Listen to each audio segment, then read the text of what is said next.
잠자는 요나와 교회에 관련된 이야기입니다. 요나는요, 결국 배 타고 다시스로 갑니다. 그런데 풍랑이 일어나요. 근데 풍랑이 일어나는데 그 풍랑에서 요나는 자고 있습니다. 배에 탄 사람들은 자신들의 짐을 버리고 살기 위해서 굉장히 많은 노력을 합니다. 그런데 요나는 잡니다. 왜 그랬을까요?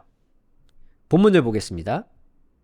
사공들이 두려워하여 각각 자기의 신을 부르고 또 배를 가볍게 하려고 그 가운데 물건들을 바다에 던지니라. 그러나 요나는 배 밑층에 내려가서 누워 깊이 잠이 든지라. 자, 배라는 단어가 쓰였는데 이 배라는 단어가 좀 독특하긴 해요. 왜냐하면 여기는 지금 관사, 그 다음에 세피나라는 단어가 쓰였는데 원래 이제 배라는 단어는 자, 오니야. 자, 이 단어를 더 일반적으로 많이 쓰는데 이 단어를 써서 좀 독특하긴 해요. 아마도 이 단어가 생각해 봤을 때 이 단어의 의미가 무엇일까? 원래 만약에 어근이 사판에서 온 거라면 이건 덥다라는 의미와 관련이 있거든요. 덥다? 이 의미와 관련이 있습니다. 그래서 아마도 매트나 덮개 등으로 약간의 보호를 받을 수 있는 어느 그 배 하부, 갑판에 있는 어떤 보트를 의미하는 것인가? 보트? 생각해 볼 수 있어요. 물론 정확하진 않습니다. 어쨌든 아마 이곳은 배의 어떤 중심이나 위로부터는 좀 가장 멀리 떨어져 있는 가장 깊숙한 곳 아니면 가장 가장자리 그 어디에 위치하고 있는 곳에서 아마도 요나가 자고 있던 것은 아닐까라고 생각해 볼 수 있습니다. 자, 그런데 이 상황에서 사공들이 두려워해서 첫 번째 했던 행동이 뭐냐면 각각 자기 신을 불러요. 왜냐면 그래야 살 수 있으니까. 그리고 기도라는 것뿐만 아니라 물건들을 바다에 던지는 행위도 합니다. 왜냐면 배를 가볍게 해야 가라앉지 않으니까. 굉장히 사실 중요한 일들을 하고 있는 거예요. 왜냐면 살아야 되니까. 살기 위해서. 요나는 잡니다. 왜 잤을까요? 하나님으로부터 멀어지고 싶어 해서 그의 얼굴을 떠나고 싶어서 요나는 멀리 갔는데 폭풍우가 일어난 것을 아마 요나도 알고 있지 않았을까요? 더 이상 하나님이 나를 관여하지 않을 거라고 생각했는데 폭풍우를 일으키는 분이 바로 하나님이 아닐까라고 분명히 생각을 했을 거예요. 도피할 곳이 없었던 거죠. 물리적으로 도피할 곳도 없어요. 더 이상 배 깊은 곳에 있기 때문에 더 이상 도망갈 데도 없습니다. 그래서 그는 잠이라고 하는 또 다른 도피처를 만들어내고자 노력하고 있던 것은 아닐까.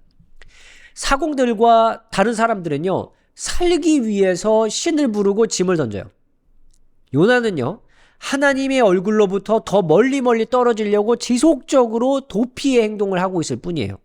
완전히 행동이 다르죠. 그런데 그 자고 있는 요나에게 선장이 다가갑니다. 선장이 다가가서 내 하나님께 구하라 라고 이야기를 하죠.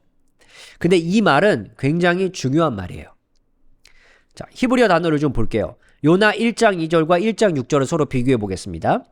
일단 요나 1장 2절의 첫 단어가 쿰이에요. 일어나라, 레크, 그 다음에 가라, 일어나서 가라라는 말이거든요. 자, 그 다음에 중요한 용어가 뭐냐면 여기 카라라는 거예요. 이게 부르다, 외치다 이런 뜻인데요. 1장 2절에서는 일어나라 라고 하는 히브리어 단어와 그 다음에 외치라 라고 하는 히브리어 단어가 지금 쿰과 카라예요. 그런데 여기 1장 6절에도 보면요, 선장이 요나에게 무엇을 말하냐면 일어나라 그 다음에 구하라. 보니까요, 쿰 카라예요.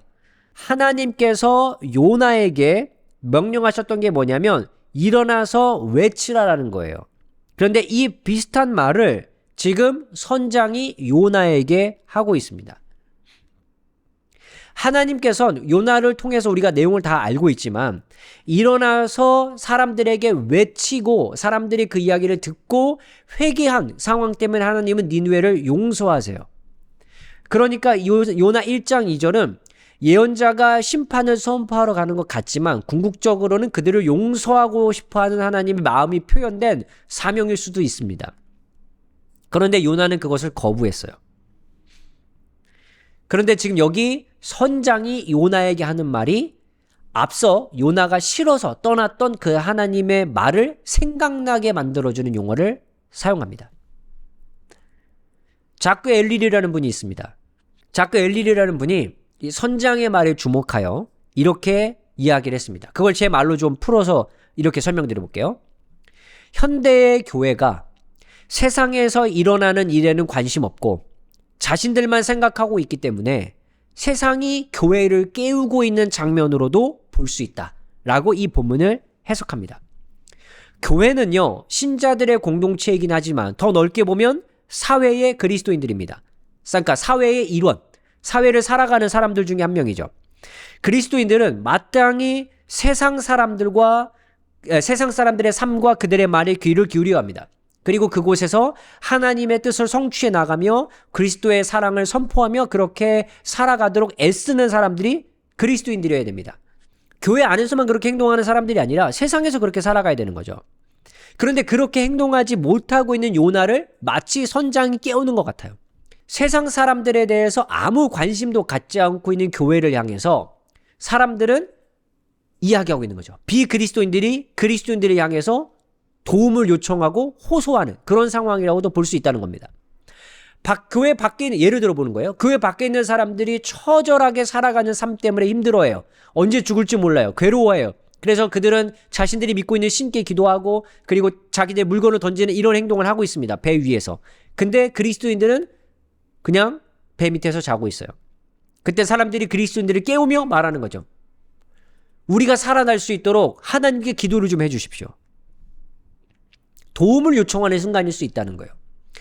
물론 그들의 도움을 우리가 다 받아들이고 다 해결해 줄 수 없다 할지라도 무시하는 행동을 우리가 하지는 말아야 하지 않겠습니까? 그리스도인들은요, 이 땅을 사는 동안 세상을 향해 하나님의 일을 해야 할 책임이 우리에게 있다라고 생각합니다. 그런 의미에서 생각해 보자면 바로 이 선장이 요나를 깨우고 있는 장면은 굉장히 중요한 장면이라고 생각해 볼 수 있을 것 같아요. 우리는 교회 안에서만 살아가는 공동체가 아닙니다. 교회 안에서만 무슨 하나님의 일을 해야 되는 그런 사람들이 아닙니다. 우리는 세상에서 살아가는 세상 속의 그리스도인들이 돼야 되는 사람들입니다. 우리는. 그리고 그들의 중에 많은 사람들은 여기에서 살려달라고 외치는 이 선원들과 사람들처럼 그리스도인들을 향해서 요청을 하는, 도움을 호소하는 사람들이 세상에 많이 있을 겁니다. 우리는 그들에게 다가가고 그들의 소리에 귀를 기울이며 하나님께 그들의 긍휼하심이 베풀어질 수 있도록 기도도 해야 하고, 아울러 할 수 있는 한 우리가 도울 수 있는 방법이 무엇인지에 대해서도 고민해야 합니다. 그렇기 때문에 저는 이 요나 1장 2절과 6절이 아주 중요한 지점을 우리에게 말해주고 있다고 생각합니다. 요나는 분명히 뭔가 하나님의 말씀이 머릿속에서 다시 한번 생각나는 것 같은 이런 느낌일 텐데 그는 어떻게 행동했을까요? 우리는 내용을 통해 너무 잘 알고 있습니다. 그런데 지금 이렇게 비슷하게 한국 교회, 한국에 있는 그리스도인들을 향해서 깨우고 있는 누군가가 있을지도 모릅니다. 잠만 주무시지 마십시오. 우리를 위해 기도해 주십시오. 라는 도움의 호소가 있을 수도 있지 않겠습니까? 그렇기 때문에 저는 이 1장 6절이 오늘날 우리 그리스도인들에게 주는 굉장히 중요한 메시지가 있다. 저는 그렇게 정리해보고 싶습니다. 여러분은 이 요나 1장 6절 보시면서 어떻게 생각하셨는지, 또 저의 해석을 들으시면서 어떻게 생각하시는지 여러분의 의견을 남겨주시면 감사하겠습니다.